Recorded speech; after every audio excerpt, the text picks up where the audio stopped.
아침에 나로 주의 인자한 말씀을 듣게 하소서.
안녕하세요. 명지대학교 배움의 교회 새벽 묵상의 시간에 오신 여러분을 환영하고 축복합니다.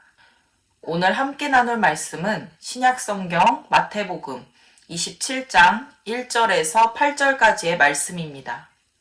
새번역 성경으로 함께 봉독하시겠습니다. 새벽이 되어서 대제사장들과 백성의 장로들이 모두 예수를 죽이기로 결의하였다. 그들은 예수를 결박하여 끌고 가서 총독 빌라도에게 넘겨주었다.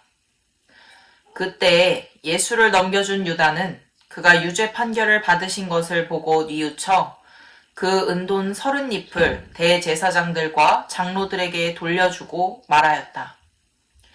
내가 죄 없는 피를 팔아 넘김으로 죄를 지었소.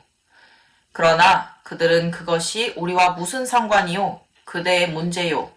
하고 말하였다. 유다는 그 은돈을 성전에 내던지고 물러가서 스스로 목을 매달아 죽었다. 대제사장들은 그 은돈을 거두고 말하였다. 이것은 피값이니 성전 금고에 넣으면 안 되오. 그들은 의논한 끝에 그 돈으로 토기장이의 밭을 사서 나그네들의 묘지로 사용하기로 하였다. 그 밭은 오늘날까지 피밭이라고 한다. 아멘. 여러분은 7대 죄악이라는 말을 들어보신 적이 있나요? 교만, 탐식, 질투, 분노, 세욕, 탐욕, 나태를 말합니다. 이 말은 감정들, 그 자체의 죄를 묻는 것이 아니라 그 감정들로 인해 나타나는 악한 행위를 말합니다. 예를 들면 시기, 질투로 인해 타인에게 상해를 입히거나 살해하는 것, 세욕으로 인해 남을 강간하거나 외도를 하는 것 등을 말합니다. 감정들 자체는 옳은 방향으로 적절하게 표출되기만 하면 사람이 사람답게 살기 위해 꼭 필요한 것입니다. 하지만 이것은 자칫 잘못하면 사람으로 하여금 돌이킬 수 없는 잘못을 저지르게 만들기도 합니다. 이것을 잘 보여주는 사례가 오늘 본문에 나오는 사람들입니다. 바로 대제사장들과 장로들 그리고 가룟 유다입니다. 이들은 모두 예수님을 잡아 죽이는데 결정적인 역할을 한 사람들입니다. 대제사장들과 바리새인들에게 예수님은 자신들이 평생 믿어온 가치관을 무너뜨리고 자신들의 공고한 특권과 지위를 위협하는 위험분자였습니다.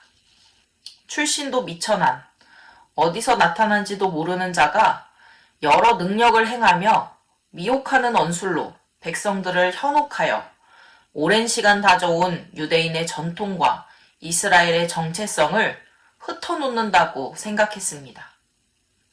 그리고 로마의 지배를 받으며 겨우 살아남은 이스라엘 민족을 사지로 내몬다고 합리화했습니다. 그들은 자신들을 향하는 예수님의 따끔한 질책에 발끈하며 예수님의 허점을 찾으려 노력했고 그를 비방하고 귀신에 들린 것이다. 바알세불의 능력으로 그런 이적을 행하며 사람들을 현혹하는 것이라고 헛소문을 내기도 했습니다. 하지만 그런 것에도 예수님의 인기는 식을 줄 몰랐고 예수를 따르는 이들은 더욱 많아졌습니다. 예루살렘에 입성할 때 환호하는 백성들을 보며 죽은 나사로를 살리는 예수님을 보며 그들의 시기와 질투는 점점 더 커져갔습니다. 가룟 유다의 마음엔 무엇이 있었을까요? 왜 예수님을 배신했을까 하는 부분은 추정하는 것이지만 말씀에 근거해 보면 요한복음 12장 5절에 마리아가 예수님이 십자가에 달려 죽으시기 전 그 비싼 향유를 가지고 와서 그것으로 예수님의 발을 닦는 일이 있는데요.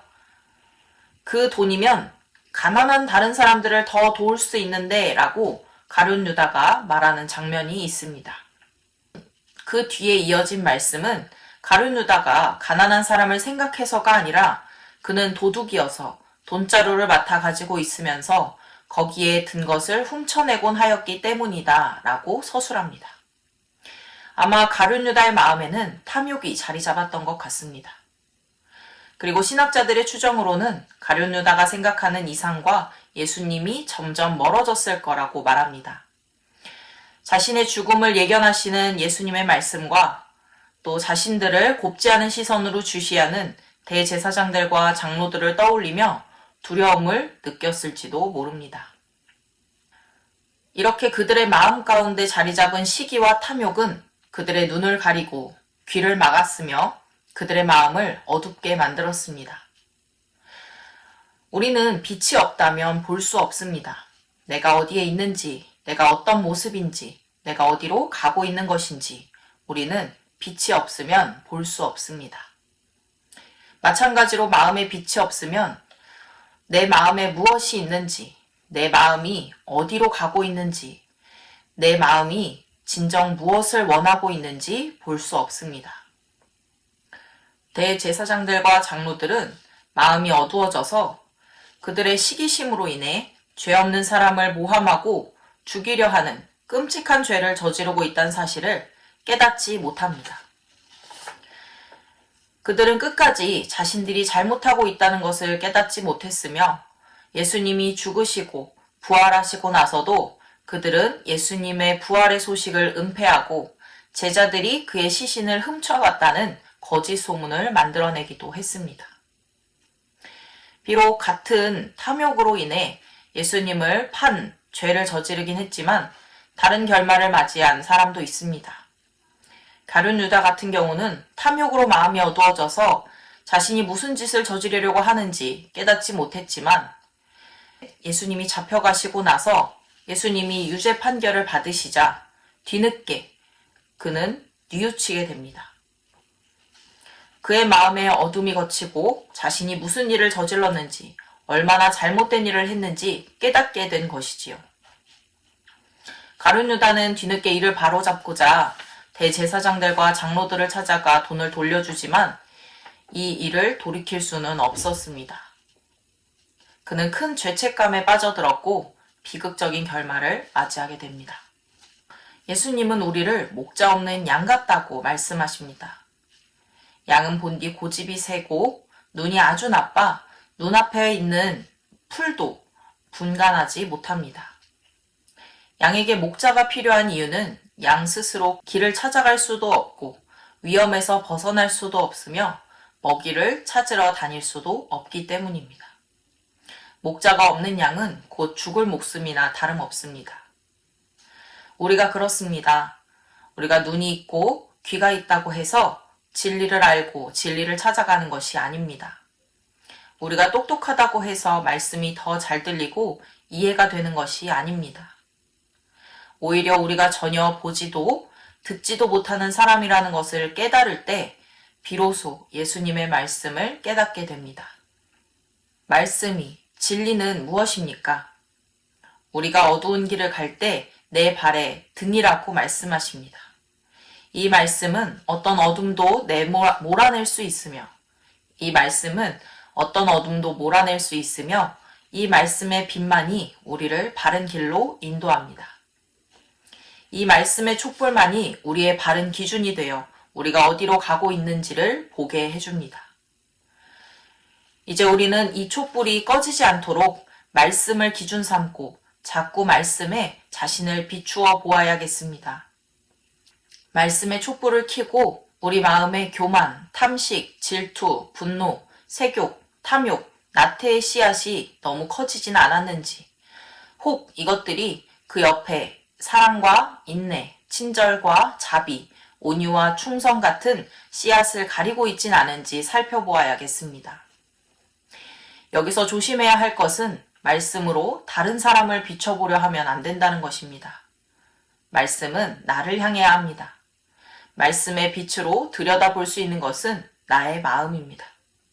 우리 오늘 그렇게 결단하며 말씀의 초를 우리 마음에 밝히고 더 나아가 우리 사회를 밝히는 그리스도인들 되길 소망합니다.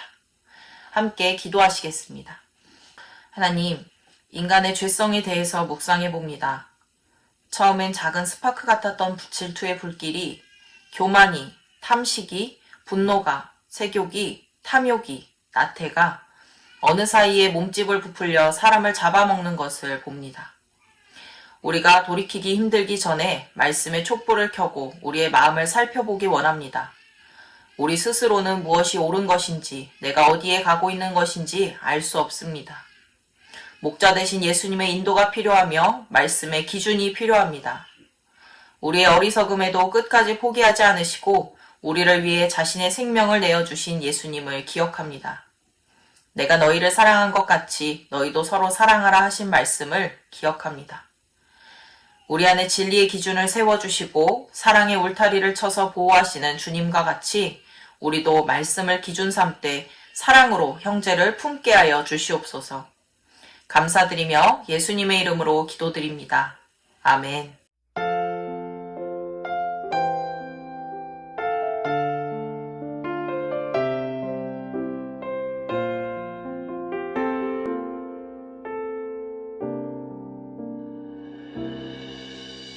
주 나의 모습 보네 상한 나의 맘 보시네 주 나의 눈물 안에 홀로 울던 맘 아시네 주 나의 모습 보네 상한 나의 맘 보시네 주 나의 눈물 안에 홀로 울던 맘 아시네 세상 소망 다 사라 빠져가도 주의 사랑은 끝이 없으니 살아가는 이 모든 순간이 주 은혜임을 나는 믿네.